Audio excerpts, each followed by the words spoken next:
Lo prometido es deuda. Soy Sebastián Ortiz y al día de hoy vamos a ver cómo funciona la fuerza entre dos alambres que llevan corriente. Adelante. Lo primero que tenemos que hacer es ver la dirección del campo magnético. Ello, pues, en ambos casos sabemos de que la velocidad va a ir hacia arriba, es decir, nuestras cargas, que luego las vamos a usar en la fuerza de Lorentz, apuntan hacia arriba. Entonces tenemos lo primero, que la velocidad es hacia arriba. Ahora vamos con la parte del campo magnético. Usando la regla de la mano derecha, podemos notar de que el campo magnético hace algo así. Ahí. ¿Qué es lo que significa eso? De que el sentido producido por el campo magnético, o sea, por la corriente nos va a producir un campo magnético que va en sentido antihorario. Recordemos que estas líneas de campo son en una superficie imaginaria que atraviesa la pizarra, sobre la cual se forman estos círculos concéntricos sobre cada alambre. Entonces, ¿qué vamos a notar? Vamos a notar de que el campo magnético, para nuestro caso, va a ir entrando hacia la pizarra. Es decir, nuestro campo magnético aquí va a ser una cruz. Por último, nos queda saber hacia dónde va a ser el signo de la fuerza. Bueno, ahora aplicamos la regla de la mano derecha para para calcular la fuerza de Lorentz. Entonces, tenemos que la velocidad apunta hacia arriba, el campo magnético entra a la pizarra así, por lo tanto, nuestro dedo al medio va a quedar apuntando hacia el alambre 1. Entonces, la fuerza que va a sentir este alambre, en este caso es la fuerza de 1 sobre 2, va a apuntar hacia el alambre 1. Este es el alambre 2. Ahora vamos a aplicar la expresión de la ley de Lorentz para poder calcular la fuerza que siente un alambre, dada cierta corriente. Entonces vamos a considerar estos dos términos. El término de Q por B. Vamos a tener que dQ va a ser igual a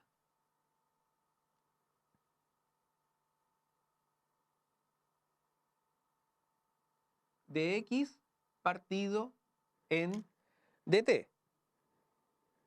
Ahora nos vamos aquí y reemplazamos y eso nos queda dq en dt por dx. ¿Y a qué corresponde nuestro x? Bueno, corresponde a un diferencial de longitud, es decir, lo que nosotros tenemos aquí.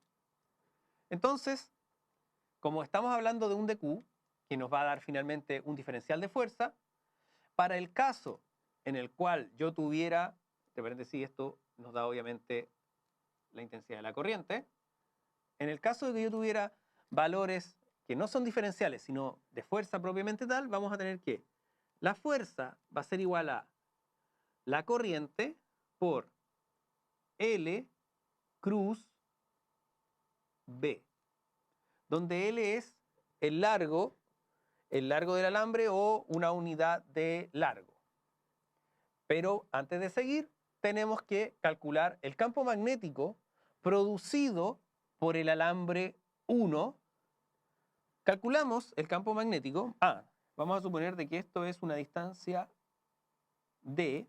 Entonces sabemos que el campo magnético que va a sentir el alambre 2 va a ser mu sub 0 por I1 dividido 2 pi por D. Eso es lo primero.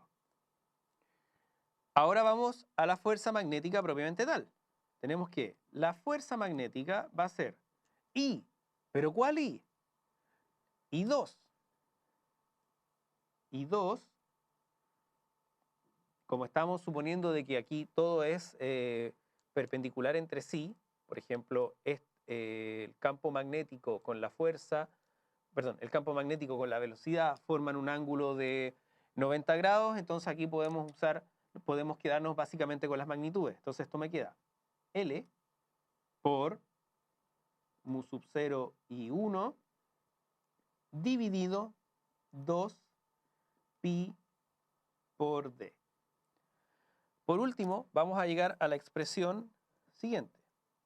Vamos a pasar la L dividiendo, y esto nos va a quedar mu sub 0 por I1 por I2 dividido 2pi por d. Ahí. Bueno, como pueden darse cuenta, lo que nos va a indicar esto, mu sub 0 por I1 por I2 partido por 2pi por d, es la fuerza por unidad de longitud que va a sentir un cierto alambre. Por ejemplo, si yo tengo una longitud acá de, qué sé yo, 1 metro, por poner un número, voy a sentir cierto valor de fuerza. Ahora vamos a considerar la fuerza que produce el alambre 2 sobre el alambre 1. Entonces partimos con el campo magnético. El campo magnético va a ser I. Usando nuevamente la regla de la mano derecha, entonces vamos a tener que el sentido va a ser antihorario, es decir, I. Y miren, a diferencia del caso anterior, ahora el campo magnético, en lugar de ir entrando, va a ir saliendo de nuestra hoja, es decir, va a ser una cosa así. Además tenemos la velocidad, que la velocidad siempre es así. Entonces, aplicamos. Velocidad cruz campo, velocidad cruz campo, va a ser igual a la fuerza. Es decir, la fuerza ahora va a ser fuerza de 2 sobre 1. Entonces, podemos notar que, a diferencia del caso de la fuerza de 1 sobre 2, la fuerza de 2 sobre 1 va a apuntar, en lugar de hacia la izquierda, va a apuntar hacia nuestra derecha. Es más, podemos ver a través de la expresión que hemos calculado para la fuerza entre alambres, que da lo mismo, que yo puedo perfectamente intercambiar los valores 1 por 2 y me van a dar como resultado lo mismo en cuanto a magnitud. Lo que va a cambiar va a ser la dirección. ¿Por qué? Porque, bueno, la fuerza 1 sobre 2 va a ser proporcional al vector unitario menos i. Como ven, vamos para acá. En el caso de la fuerza 2 sobre 1, va a ser proporcional a una constante, todo esto que estamos mirando acá, en dirección i. Y como tiene la misma magnitud, esto además nos verifica la tercera ley de Newton, que nos dice de que la fuerza de A sobre B va a ser igual en magnitud a la fuerza de B sobre A, pero con un sentido contrario. Bueno amigos, en este video y en el anterior vimos cómo un campo magnético puede afectar la trayectoria de una partícula, en el caso de la fuerza de Lorentz para cargas puntuales, que es lo que vimos en el video anterior, y en este video vimos cómo el hecho de que el campo magnético afecta la dirección de las cargas y por tanto afecta al alambre sobre el cual circula corriente, podemos decir que el campo magnético producido por un alambre genera una fuerza que siente el otro alambre y viceversa. Recordemos que, como vimos hace menos de un minuto, la fuerza entre 1 y 2 forman un par acción-reacción. Nos vemos en el próximo video.